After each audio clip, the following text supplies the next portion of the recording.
ఉమ్మడి ఉభయ గోదావరి జిల్లాలని రమారమి 127 సంవత్సరాలుగా అనుసంధానం అందించినటువంటి హ్యావలాక్ బ్రిడ్జ్ ఈ ఇక్కడ ప్రజల యొక్క సెంటిమెంట్ ఇది.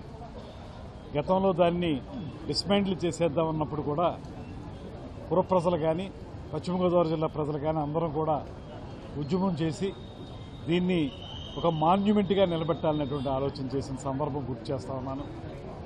అటువంటి మాన్యుమెంట్గా దీన్ని చిరకాలం ఉండిపోయేలా చేయాలంటే ఏ రకంగా చేయాలనేటువంటి ఆలోచన జరిగి ఈ కూటమి ప్రభుత్వం అధికారంలోకి వచ్చిన తర్వాత ముఖ్యమంత్రి చంద్రబాబు నాయుడు గారి యొక్క దార్శనికత, ఉప ముఖ్యమంత్రి పవన్ కళ్యాణ్ గారి యొక్క ఆలోచనలు, స్థానికంగా ఉన్నటువంటి నాయకుల యొక్క ఆలోచనలు, అదేవిధంగా పర్యాటక శాఖ మంత్రిగా నేను నిరంతరం చేసినటువంటి కృషి, ఇవన్నీ కలగలిపి మన ఎంపీ గారి యొక్క సపోర్ట్ తోటి దీనికి అఖండ గోదావరి ప్రాజెక్టును తీసుకురావడం జరిగింది.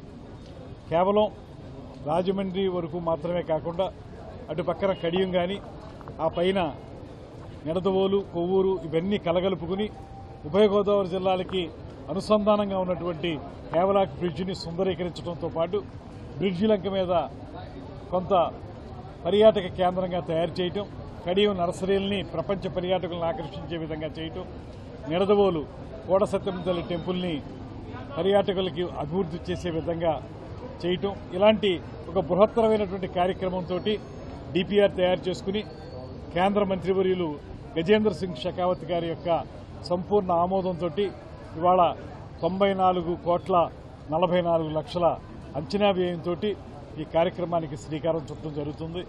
చాలా ఆనందంగా ఉంది. చాలామంది చాలా ప్రయత్నాలు చేశారు.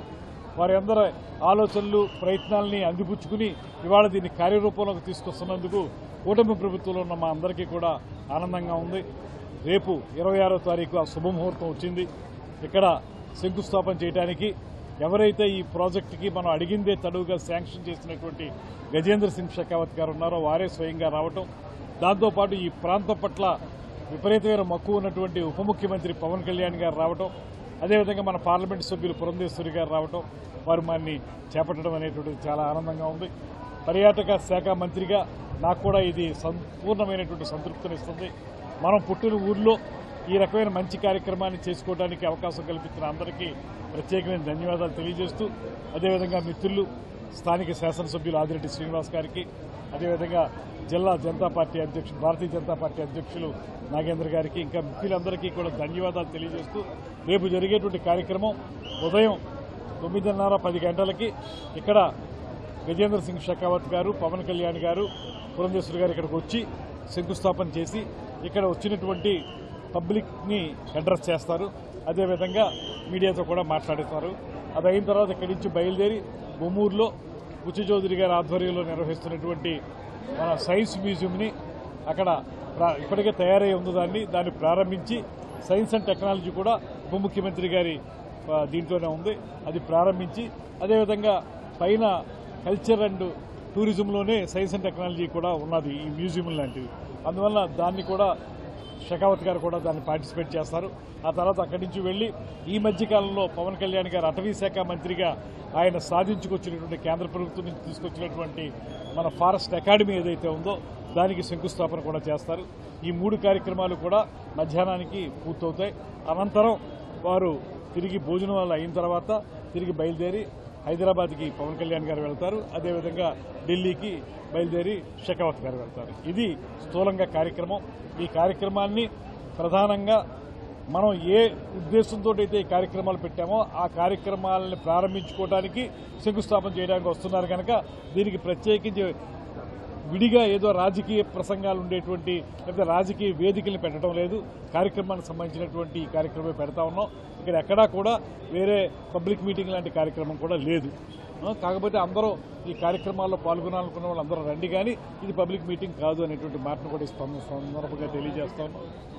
ద్వారా అందుకే చెప్తున్నాను పదే నేను, it is just addressing the media people, that's all. అంతేగాని గ్యాదరింగ్ కూడా పబ్లిక్ గ్యాదరింగ్గా మేము పిలవటం లేదు. ఇది కేవలం ఈ కార్యక్రమం ప్రారంభించి వచ్చిన తర్వాత ఏ ఉద్దేశంతో ఇక్కడికి వచ్చారో చెప్పాలి కాబట్టి 4 మాటలు ప్రెస్ వారి ద్వారా ప్రజలకు తెలియజేస్తాను. అందుకని ఇది ప్రజలతో మమేకమై చేసేటువంటి పబ్లిక్ మీటింగ్ కాదు. అదొకటి దయచేసి మీరు కూడా ప్రత్యేకంగా తెలియజెప్పండి.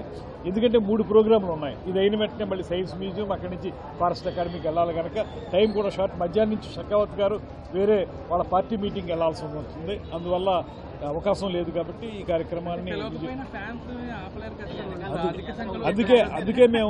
అందుకే చేస్తున్నది లేదు. ఇంకోటి ఉంది, అటువైపు నుంచి ఎవరికి ఎంట్రన్స్ లేదు.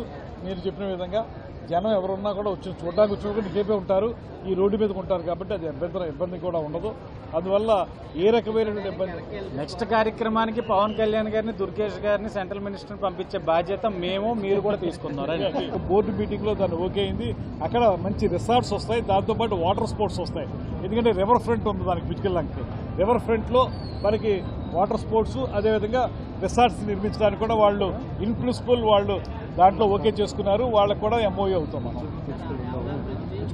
అమలాపురం వెయిట్ ఎక్కువ లేకుండా ఉండేటువంటి యాక్టివిటీని పెడతా ఉన్నాం. తర్వాత గతంలో ఐఐటి చెన్నై వాళ్ళు వచ్చి దీన్ని చూసి దీని స్ట్రెంత్ అది చూసి పర్వాలేదు ఏదైనా కొన్ని అంటే అప్పుడు వాళ్ళు చేసింది దేనికంటే పెడస్ట్రియన్స్ వెళ్ళొచ్చా లేదా అనే దాని మీద చేశారన్నమాట. అప్పుడు మనం ఏమడిగామంటే దీన్ని ఇలా మాన్యుమెంట్గా ఉంచేసి కొన్ని బస్సులు కార్లు కాకపోయినా పాదచారులు వెళ్ళడానికి వీలుగా ఏమైనా అవకాశం ఉంటుందా అనేటువంటి ప్రయత్నం చేసాం. అప్పుడు ఐఐటి మెడ్రాస్ వాళ్ళు వచ్చి దీన్ని చూసి దీన్ని స్ట్రెంత్ బాగానే ఉందని చెప్పారు. ఇప్పుడు మళ్ళీ కూడా ఆ ప్రయత్నం కూడా చేస్తున్నాం. ఖచ్చితంగా స్ట్రెంత్ని బేస్ చేసుకుని భద్రతా ప్రమాణాలను దృష్టిలో పెట్టుకుని మాత్రమే దీని మీద జరిగే ఏ కట్టడమైనా ఉంటుంది.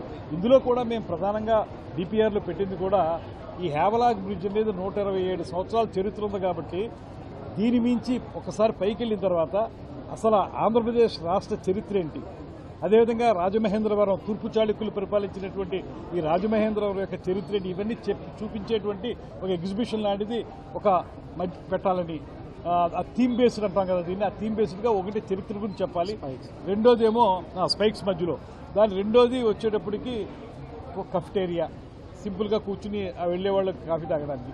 ఆ తర్వాత 18వ పిల్లర్ దగ్గర నుంచి మెట్లు పెట్టి కిందకి బ్రిడ్జి లంకలోకి వెళ్ళి బ్రిడ్జి లంక మీద యాక్టివిటీ ఉంటుంది ఎక్కువ.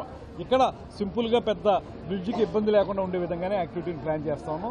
ఆ ప్రకారం భద్రతా ప్రమాణాలని టాప్ ప్రయారిటీ చేయడానికి సిద్ధంగా ఉన్నాం.